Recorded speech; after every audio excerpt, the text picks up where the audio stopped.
दोस्तों, दुनिया की सबसे बड़ी और सबसे प्रॉफिटेबल कंपनियों की अगर बात होती है तो हमारे दिमाग में एप्पल, माइक्रोसॉफ्ट, अमेज़न और गूगल जैसी पॉपुलर कंपनियों का ख्याल सबसे पहले आता है।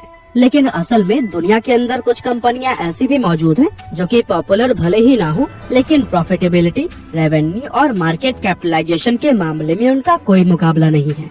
और ऐसी ही एक कंपनी है सऊदी अरामको, जिसका शायद नाम भी आप लोग पहली बार ही सुन रहे होंगे, क्योंकि 3 साल पहले तक इस कंपनी को कोई नहीं जानता था। लेकिन साल 2019 में जब इस कंपनी ने पहली बार अपनी फाइनेंशियल स्टेटमेंट को पब्लिकली रिलीज किया तो लोग पूरी तरह से हैरान रह गए थे, क्योंकि वो स्टेटमेंट देखकर ही लोगों को पहली बार पता चला था कि ये तो एप्पल और माइक्रोसॉफ्ट से भी कहीं ज्यादा बड़ी कंपनी है। और आज के इस वीडियो में हम आपको सऊदी अरेबिया की इसी मिस्टीरियस कंपनी के ही बारे में बताने वाले हैं। तो फिर चलिए अब इस इंटरेस्टिंग वीडियो को शुरू करते हैं। तो दोस्तों, सऊदी अरामको सऊदी अरब के दहरान शहर में स्थित एक petroleum and natural gas company है, जो कि आज दुनिया की सबसे बड़ी ऑयल सप्लायर कंपनी के रूप में जानी जाती है। आपको जानकर हैरानी होगी कि ये company on an average 1 crore barrel crude oil हर रोज प्रोड्यूस करती है। और इससे भी ज्यादा आश्चर्य की बात तो यह है कि ये कंपनी पिछले 88 सालों से इसी तरह से तेल निकालने का काम कर रही है, लेकिन 2019 से पहले तक किसी को भी इसकी असली वैल्यू मालूम नहीं थी। और ऐसा होने के पीछे का रीजन क्या था, उसे समझने के लिए चलिए इस कंपनी के इतिहास को हम शुरू से जानते हैं। दरअसल ये बात है साल 1933 की, जब सऊदी गवर्नमेंट और American company standard oil of California के बीच में एक समझौता हुआ था। इस एग्रीमेंट के जरिए सऊदी गवर्नमेंट ने इस कंपनी को अपने यहाँ तेल खोजने और उसे निकालने की परमिशन दे दी थी। परमिशन मिलने के बाद से अमेरिका की कंपनी ने सऊदी के अंदर अलग अलग इलाकों में ऑयल की खोजबीन करनी शुरू कर दी।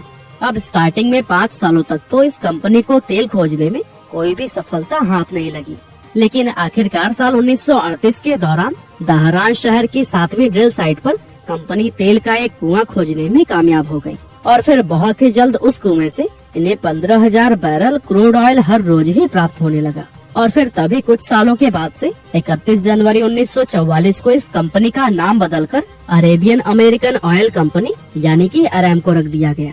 और फिर देखते ही देखते ये कंपनी बेहद तेज रफ्तार से ग्रो करते हुए आगे बढ़ने लगी। यहाँ तक कि 1949 आते आते company 5 lakh barrel crude oil हर रोज प्रोड्यूस करने लगी थी। इसके बाद से इस कंपनी ने अपने बिजनेस को और भी ज्यादा बढ़ाने के लिए साल 1950 में 1720 किलोमीटर की एक लंबी पाइपलाइन बिछाई, जो कि उस टाइम दुनिया की सबसे लंबी पाइपलाइन थी। ये विशाल पाइपलाइन सऊदी के दम्माम शहर से लेबनान के साइडन शहर तक जाती थी। दरअसल ये पाइपलाइन इसलिए बनाई गई थी ताकि सऊदी से निकलने वाले ऑयल को यूरोपियन कंट्रीज तक आसानी से, कम खर्चे और कम समय में पहुंचाया जा सके। और इस तरह की असरदार बिजनेस स्ट्रेटजीज अपनाने की वजह से अरामको का कारोबार समय के साथ लगातार बढ़ता गया, जिसके चलते 1962 तक आते आते इसकी क्रूड ऑयल प्रोड्यूस करने की कैपेसिटी 50 लाख बैरल प्रतिदिन पहुंच गई थी। अब सऊदी की गवर्नमेंट ने जब देखा कि बेहद तेज रफ्तार से ग्रो कर रही ये कंपनी हद से ज्यादा प्रॉफिटेबल है, तो फिर उन्होंने साल 1973 में अरामको के 25% शेयर खुद एक्वायर कर लिए। इसके बाद से गवर्नमेंट ने 35% शेयर 1974 में और बाकी के बचे 40% शेयर 1976 में एक्वायर करके अरामको की पूरी ऑनरशिप खुद हासिल कर ली। हालांकि ऑनरशिप हासिल करने के बाद भी अगले 12 सालों तक कंपनी का सारा काम और जिम्मेदारियां अरामको का पुराना मैनेजमेंट ही संभालता रहा। लेकिन साल 1988 में गवर्नमेंट ने एक नई company Saudi Arabian oil company को स्थापित करके अरामको का पूरा कंट्रोल उसे दे दिया और इस तरह कंपनी का नाम अरामको से सऊदी अरामको हो गया। दोस्तों, सऊदी सरकार ने अपनी इस कंपनी के ऑपरेशंस, फाइनेंशियल स्टेटमेंट और रेवेन्यू को हमेशा आम लोगों से छिपा कर रखा, जिसके चलते 2019 से पहले तक कोई भी यह नहीं जानता था कि सऊदी अरामको कितनी बड़ी कंपनी है और ये कितना प्रॉफिट अर्न कर सकती है। यहाँ तक कि इस कंपनी की एक्चुअल वैल्यू लोगों को पहली बार तब पता चली जब 2019 में इसने अपनी फाइनेंशियल परफॉर्मेंस को पब्लिक किया था। दरअसल सऊदी अरामको 2019 में अपना IPO लाने का प्लान कर रही थी। अब चूंकि कोई भी कंपनी जो अपना IPO लेकर आती है उसे अपना फाइनेंशियल स्टेटमेंट पब्लिक को दिखाना ही पड़ता है, ताकि लोग उस कंपनी की फाइनेंशियल परफॉर्मेंस को देखकर उसमें अपना पैसा इन्वेस्ट कर पाएं। और दोस्तों, इसीलिए ही सऊदी अरामको को भी अपना IPO लाने से पहले ऐसा ही करना पड़ा और फिर 2019 में जब इस कंपनी ने पहली बार अपनी फाइनेंशियल परफॉर्मेंस को पब्लिकली शेयर किया तो फिर उसे देखकर लोगों की होश ही उड़ गए थे, क्योंकि उन्हें अचानक से पता चला कि मार्केट कैपिटलाइजेशन के अकॉर्डिंग सऊदी अरामको दुनिया की सबसे बड़ी कंपनी है। अब दोस्तों इसी वीडियो में हम आगे डेटा के साथ में जानेंगे कि कैसे इस कंपनी के फाइनेंशियल परफॉर्मेंस लोगों के सामने आने के बाद से माइक्रोसॉफ्ट, गूगल और एप्पल जैसी कंपनियां भी काफी पीछे रह गई थी। हालांकि बहरहाल चलिए हम यह जानते हैं कि सऊदी अरामको ने अपना फाइनेंशियल परफॉर्मेंस पब्लिकली शेयर करके सभी को कैसे हैरान कर दिया।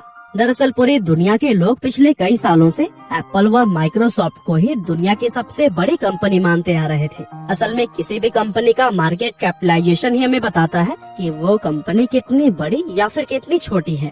अब जिस समय सऊदी अरामको ने अपनी फाइनेंशियल स्टेटमेंट रिलीज की थी, उस समय के डेटा पर अगर नजर डाली जाए तो पता चलता है कि एप्पल, गूगल व माइक्रोसॉफ्ट जैसी कंपनियां उसके आसपास भी मौजूद नहीं थी। दरअसल उस समय गूगल का मार्केट कैप 794 बिलियन, एप्पल का 928 बिलियन, अमेज़न का 985 बिलियन और माइक्रोसॉफ्ट का मार्केट कैप 1.6 ट्रिलियन डॉलर्स था। जबकि इनके मुकाबले उस समय सऊदी अरामको का मार्केट कैप 2 ट्रिलियन डॉलर्स यानी कि इन कंपनियों के मार्केट कैप से लगभग 2 गुना था। और इतना ही नहीं, प्रॉफिटेबिलिटी के मामले में भी सऊदी अरामको इन कंपनियों से कहीं ज्यादा आगे थी। अब जहां 2018 में अमेज़न का कुल प्रॉफिट 11.2 बिलियन डॉलर्स, माइक्रोसॉफ्ट का 16 बिलियन डॉलर्स, गूगल का करीब 30 बिलियन डॉलर्स और एप्पल का प्रॉफिट 59 बिलियन डॉलर्स था, वहीं उस साल सऊदी अरामको का प्रॉफिट 111 बिलियन डॉलर्स रहा था।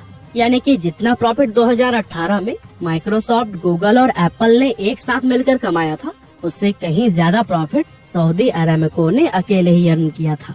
और दोस्तों यही वजह थी कि इतनी जबरदस्त फाइनेंशियल स्टेटमेंट देखने के तुरंत बाद ही सऊदी अरामको को दुनिया की सबसे बड़ी व सबसे प्रॉफिटेबल कंपनी मान लिया गया था।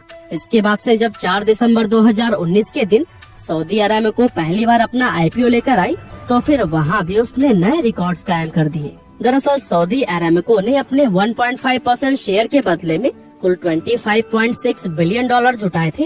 और आपकी जानकारी के लिए हम बता दें कि ये अब तक का सबसे बड़ा IPO था, जहां इस कंपनी ने अलीबाबा के 25 बिलियन डॉलर्स के IPO के रिकॉर्ड को ब्रेक किया था।